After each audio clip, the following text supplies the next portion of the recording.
My name is Esther Buerki, book writing expert and writer. I help you overcome your fears in life and writing your book. I offer an online course called Believe You Can Write, and I support you with one-on-one coaching. Get in touch with me if you need help. And please share this podcast with a friend who you know needs to hear this episode. And why not giving this podcast a 5-star review so that many more people will find this episode. And today I'm so excited to have Hulya Kurt from Switzerland with me. She is a certified accredited coach specialized in career, self-development and teenagers. She is the managing director of Noble Manhattan Coaching Switzerland, which offers coach training programs to individuals. After 32 years of experiences in a multinational company, she had followed her passion of coaching, workshop facilitation, mentoring employees, companies, and teenagers to move forward in their professional and private life. In addition, Hulya is the Executive Vice President at organization Women International Trade, who empowers women in business via upskill, workshops, panel discussions, and being involved in trade policies and partnering with International Trade Center and WTO. So welcome, dear Hulya, to this show. I'm so glad to have you. Thank you. Thank you so much. I'm really appreciate that you have invited me as well. So I feel really thrilled and delighted to be part of your podcast, dear Esther. So Hulya, let's start with my first question. I love it. What has been your turning moment in your life? My turning moment, there's several, of course, in each person's life. The one was really in my childhood. Why? Because origin Turkish, I grew up in Germany. And then as I was 18, my family decided to go back to Istanbul. And that's not so easy. Although, mind me, every year we took holidays in Istanbul. I know the country. I love it. I love the people. But it's a culture shock still because it changes completely. The day-to-day life is different. So that's one of the turning points, to adapt yourself to a different culture from where you have been growing up and prove yourself as well, because I started my career there. So that's one of the turning points. And the other one, specifically for women, I guess, is giving birth to my son. Of course, it changes completely the dynamics of a relationship, of the view towards life, what's important for you in life, the priorities shift, etc. So that's another turning point. And the other one is really right when I was called into, or I had the job offer to come over to Geneva with the same company, with the multinational company, in 2005. So you leave Turkey, where you have already a good career, right?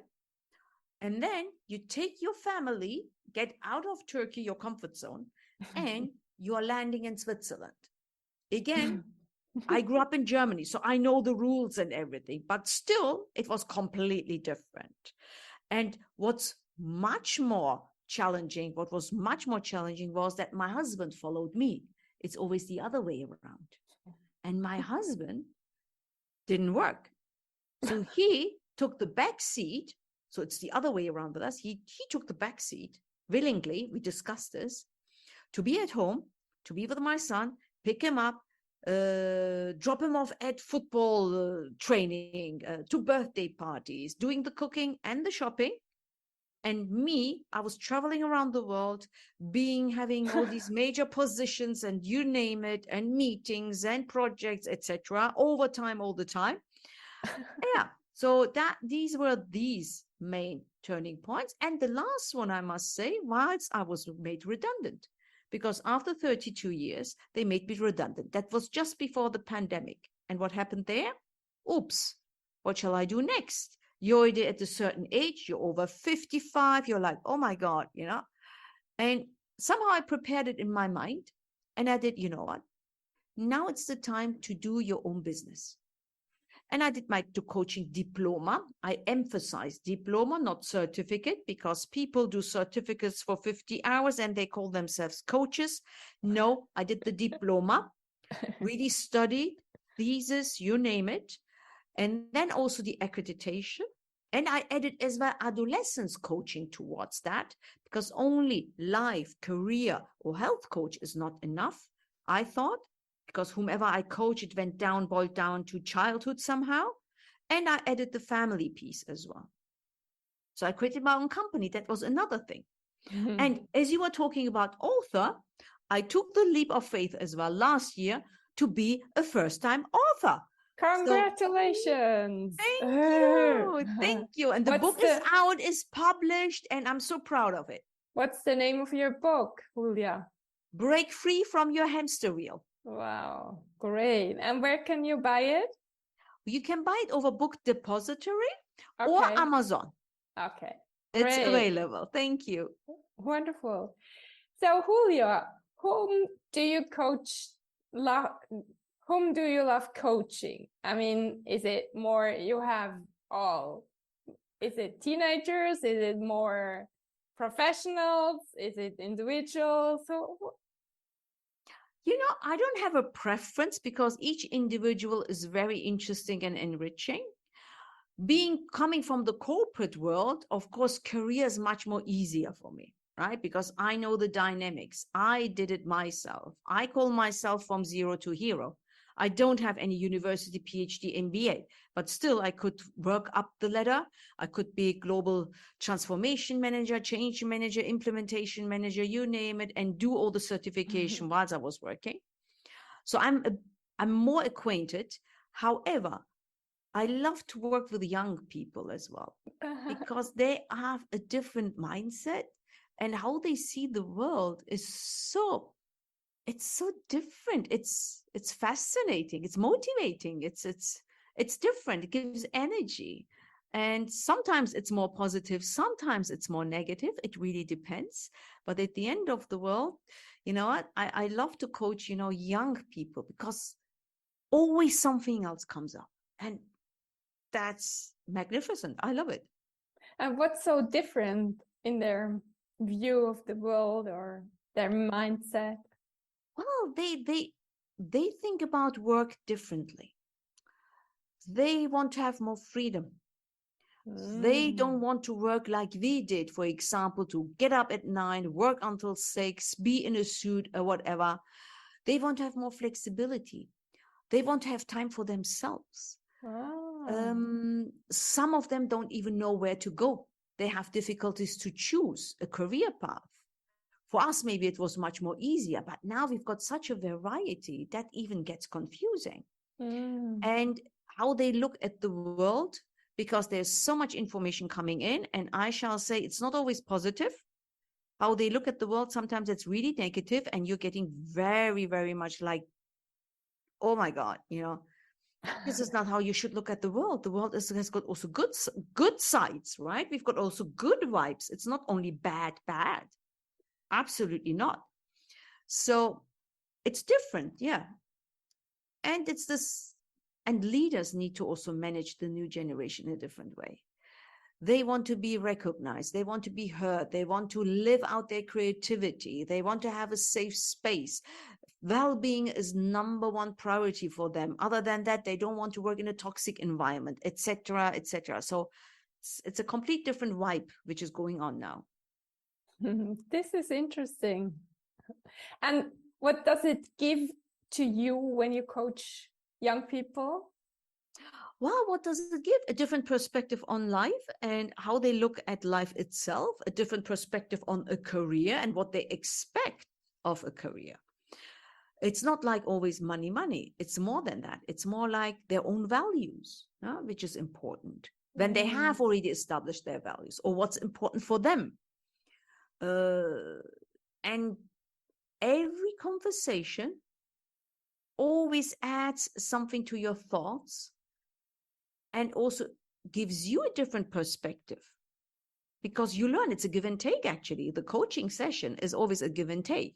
Okay, I'm an expert in asking all these powerful questions, maybe, but what I get as an answer is always a surprise. And this is really the magic world of coaching.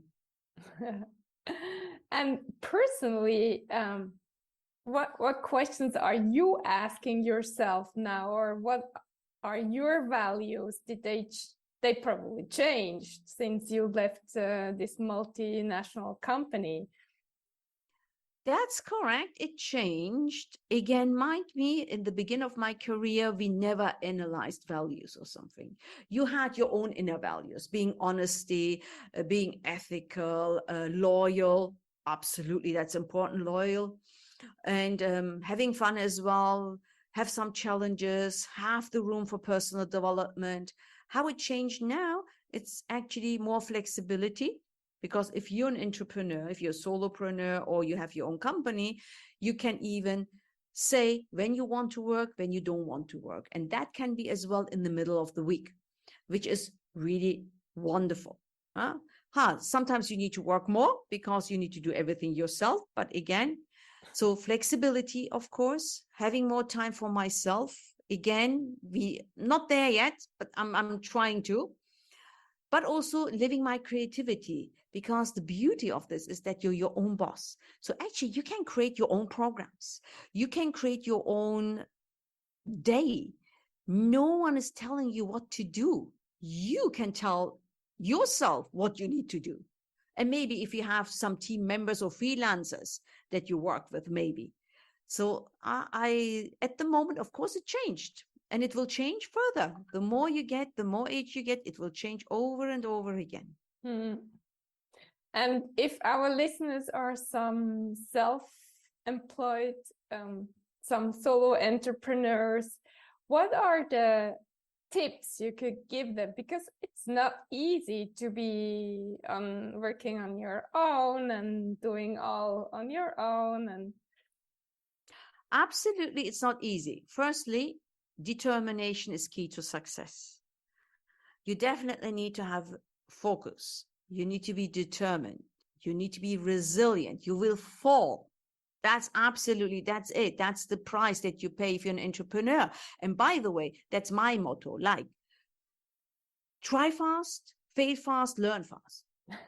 Don't overthink, because you know what? The more you think, the more you are blocking yourself to take any action, and it creates a vicious circle in your wonderful brain, which says, oh, this is not going to work. This is not going to work. This is not going to work.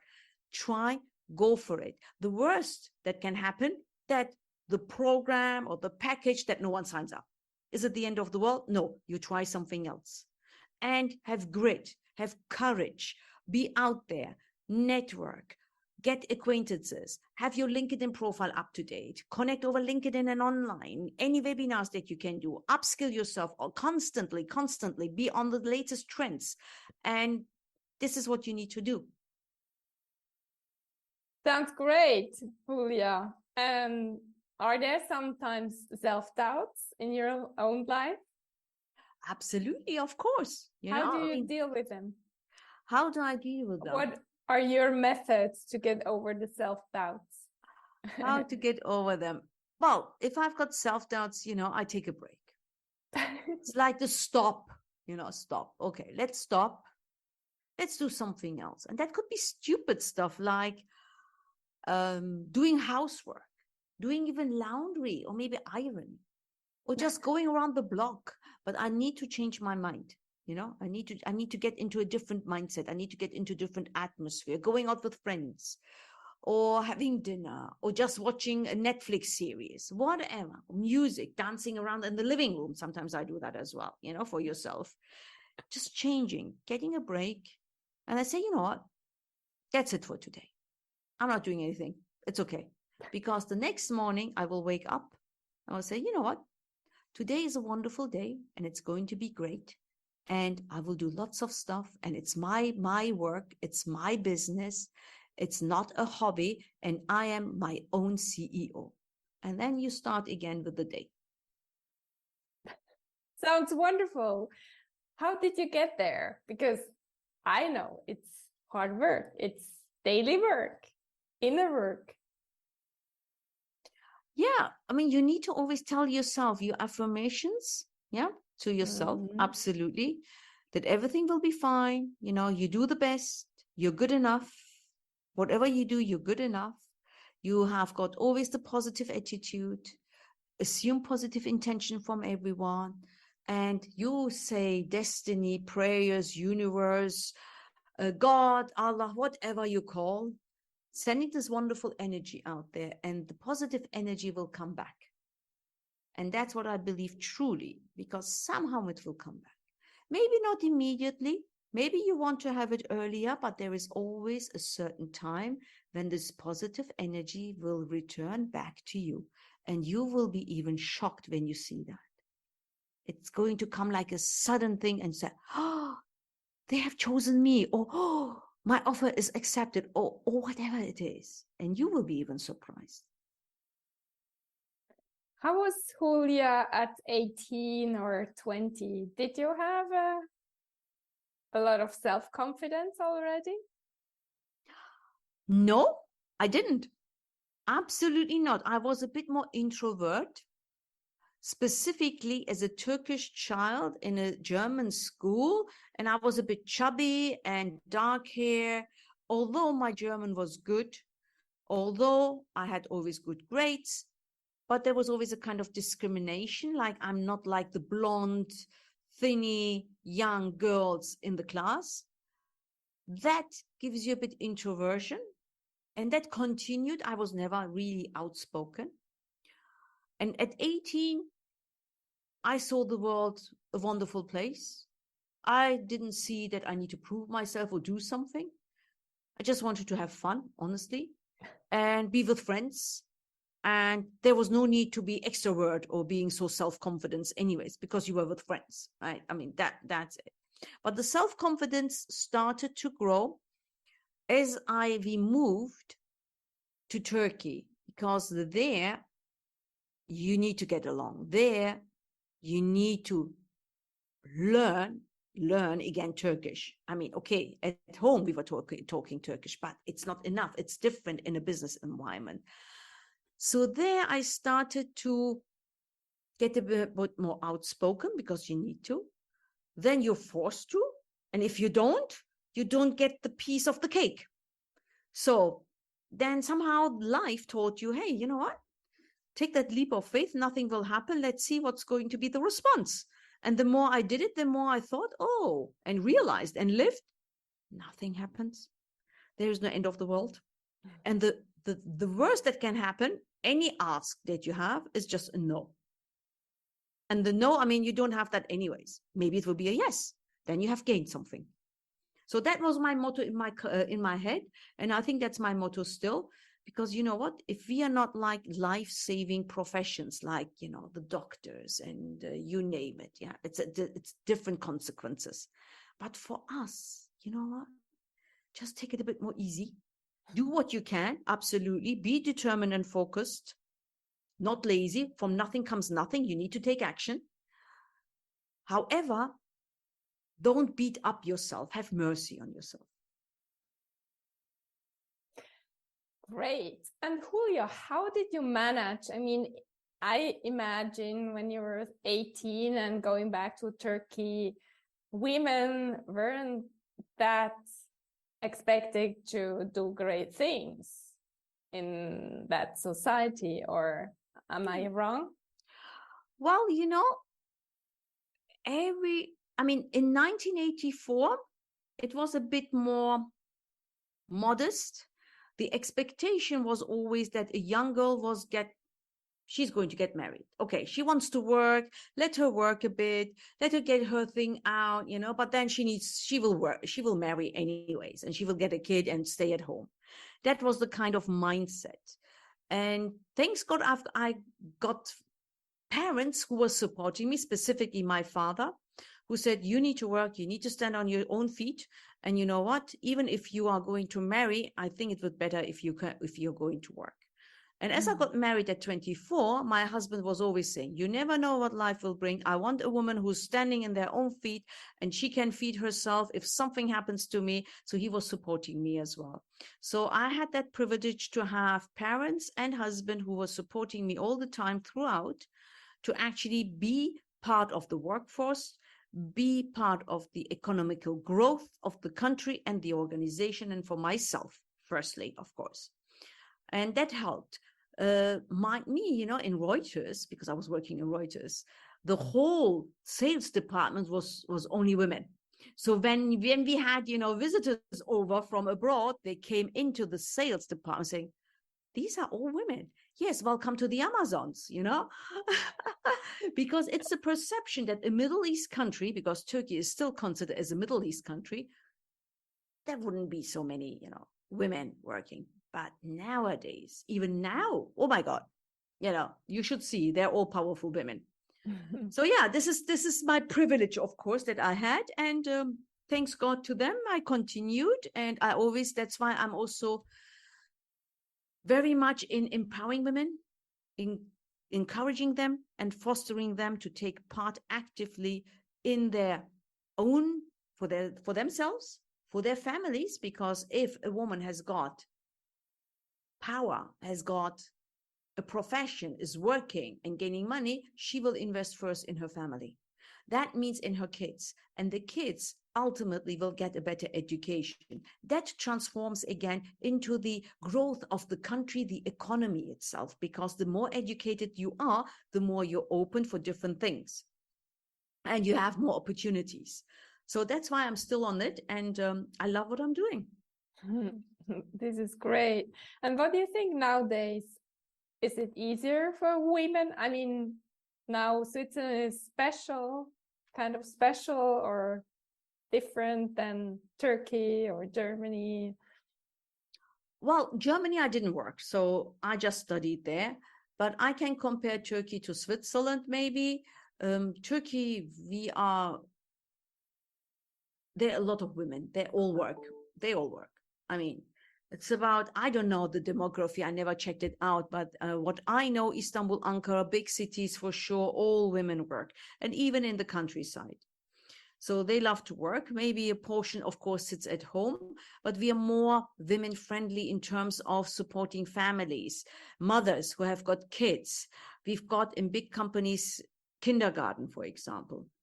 And also to find a nanny or a kindergarten or a creche is very easy in Turkey. It's not like in Switzerland where you need to be getting into a list. Even when you get pregnant, you need to make sure that you're in a list before even you think you get a baby. I know from all the mothers here where I worked, it's unbelievable. Then you have got the struggle to get a nanny or maman de jour, how we call. Then you need to bring the baby to the maman de jour and then pick her up at a certain time. So it's stressful at work already. So it's a bit different, and I still think that the Switzerland economy has been built in such a way that mothers do need to stay at home, specifically with the school system as well. Wednesdays, half day off. What are you doing? That's why all women work part-time. And then they don't have a lot of job opportunities. No one considers them into the pipeline of career progression. This is insane. That's another thing, another call out to all the companies out there. Hey, it's not our choice. It's not our choice. That's what is actually imposed on us from, so you need to consider every woman. If she's even working 60%, 80%, everything is possible. And we want to make career progression as well. So that's the 5 cents that I saw so far and how I could analyze it. I totally agree. I know how difficult it is. Well, we have also international listeners, so maybe let's move on a little bit to more what can we give our listeners as tools to get so self-confident and so powerful as you are, Hulya? What can we give? It all starts with yourself. Whatever we say here, it can go into your ear and get out from the other. And you need to work on yourself. You need to do the inner work. And the inner work really requires lots of reflection. Reflection maybe in the beginning of the day, at the end of the day. If you can't see what successes you have a success journal. Journaling is great. I love journaling. It helped me to go over my grief because I lost my husband last year. So that's sorry. not, it is what it is. Life is hard. So because I was angry, and I never liked writing, by the way. So I started journaling, and that helped me to regulate my emotions. So anyone out there who has got some doubts, and it's normal that we have doubts. Yeah. And the doubts are coming from our subconscious mind. And the subconscious mind to trick is so difficult because it's so hard coded that we need to be really, really aware. So first analyze yourself. What are your values? What's important for you? Do you live them or not? What is missing? And at the end of the day, say, hey, today was a good day because I did X, Y, Z. And this does not need to be something mega. It could be a basic stuff like helping an old lady carry a shopping bag. Or it could be having a coffee with a friend, and sitting on the terrace and just enjoying a bit of the sun, even if it's for 10 minutes. How grateful we are for this.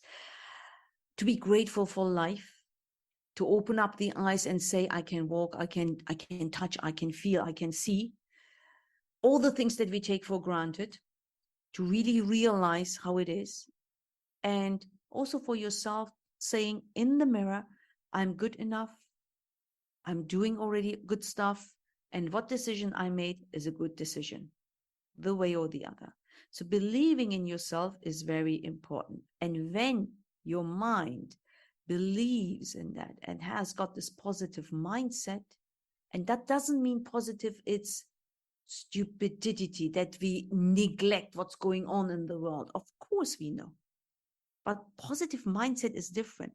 To say, okay, in my circle of influence, I can't stop the war in Ukraine, but what I can do, if I really want to help, I can help one refugee, for example. Or in the circle of influence, I can take care of myself, so I can take care about others. So think about what you can do, what you would like to do, how you would like to feel, because we can feel anything. We can start our day completely negative. And everything that we see, even the sun, can be like too hot, too cold. The wind can be, oh my God, worked. Oh God, the employees are starting again to gossip. You can say that. The situation does not change. What does change is your perspective. And that's really important. Always look, oops, one moment, and try be aware. We do this unconsciously, right? To have the negative mindset. Stop yourself, say, hey, I'm going into a negative spiral here. Change. What is good here? What do I see good? What can I smell? What can I feel? That's also good to master panic attacks, etc., to change the mindset, to mobilize the 5 senses we call. I'm sure you know it as well, Esther. What is great here, even change the mindset. Oh, the flower is red. This is nice. Wonderful color. Yeah. Try to realize what's around you and be grateful. Wonderful, wonderful, Hulya. Let's close with your most important motto. You named it, or you said something about it, but maybe just say it again or choose a different one. I can choose another one because I've got some quotes, and my famous quotes is also about from union comes strength.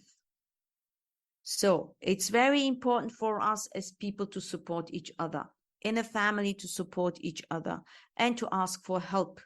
You can't do everything on your own. This is literally not possible. And you can ask help from friends, from family members, from your peers, from your managers, whomever, or people like us who are like professional in this kind of profession itself, in the métier which we like. But ask for help. You can't do everything on your own. And sometimes, and another quote, there is no such thing like perfectionism. It doesn't exist. So don't try to be a perfectionist. Don't overthink. Just take, I've got another quote here. Take the life as a dance. Adopt, because sometimes it goes really fast and sometimes it's slow. Sometimes you need to back up and sometimes you need to advance. Lovely. Thank you so much, Hulya, what you shared here. I'm so glad to have you here. Thank you very much, Esther, for this opportunity. I loved our conversation. And dear listener, thank you so much for being here with us. And please acknowledge yourself for taking this time to learn how to live a life with less worries and fears and hurt feelings. And thank you so much for sharing this podcast with someone